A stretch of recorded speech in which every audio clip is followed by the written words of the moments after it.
time this week to Quick Thoughts Devotions, taking a look this week at the glory of God. Now, we've established in the last two segments, the glory of God is with His manifest presence.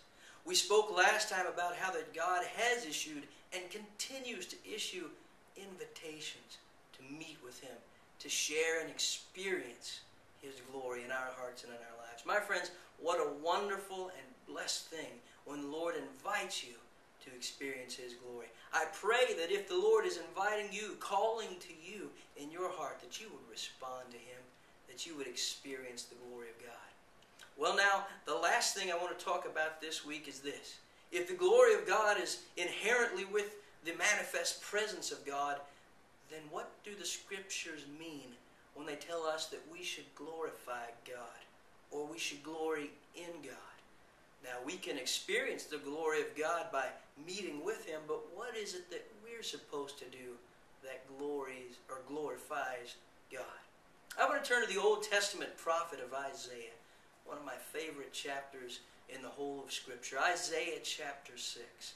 Let's take a look at what was read there. This is a beautiful picture and a powerful vision that was recorded here. Isaiah chapter 6, starting the first verse.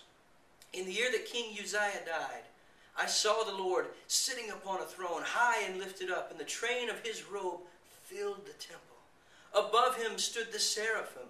Each had 6 wings. With 2 He covered His face, and with 2 He covered His feet, and with 2 He flew. And one called to another and said, Holy, holy, holy is the Lord of hosts.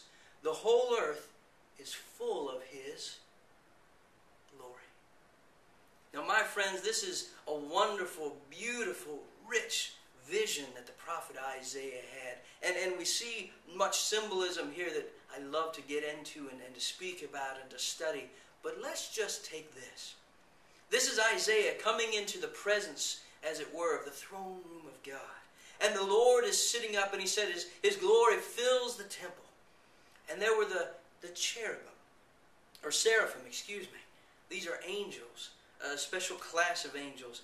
And it might seem odd to us to say they had 6 wings, and we won't get into that, but they were flying around the throne of God. And what were they saying? Holy, holy, holy is the Lord of hosts. And we would expect then the prophet to next say, and the whole earth is full of His holiness. That would make sense. But it doesn't. It says it's full of His glory. We must conclude from this then, that what glorifies God, how we glorify and glory in God is this. We proclaim the holiness of God. We proclaim the righteousness of God. We testify to the goodness of God at the proclamation of these angels flying around, telling about how wonderful that God was, specifically here, His holiness, which I believe to be the key attribute or the primary or the most foremost attribute of God, His holiness.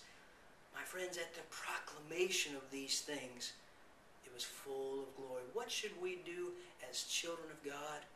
We should simply do this. Live lives in a way and have our speech in a way that we declare the holiness of God. We can declare the righteousness of God, the goodness of God, when we're praising God and sharing about how good He truly is. My friends, that's glorifying God. And if we will but do that in our homes, then our homes will be full of the glory of God. If we will do that as much as possible in our workspace or school space, my friends, our everyday lives will be full of the glory of God. And certainly, child of God, if we testify to God's goodness in the congregation of His children, when we meet together for worship, then His churches will be full of His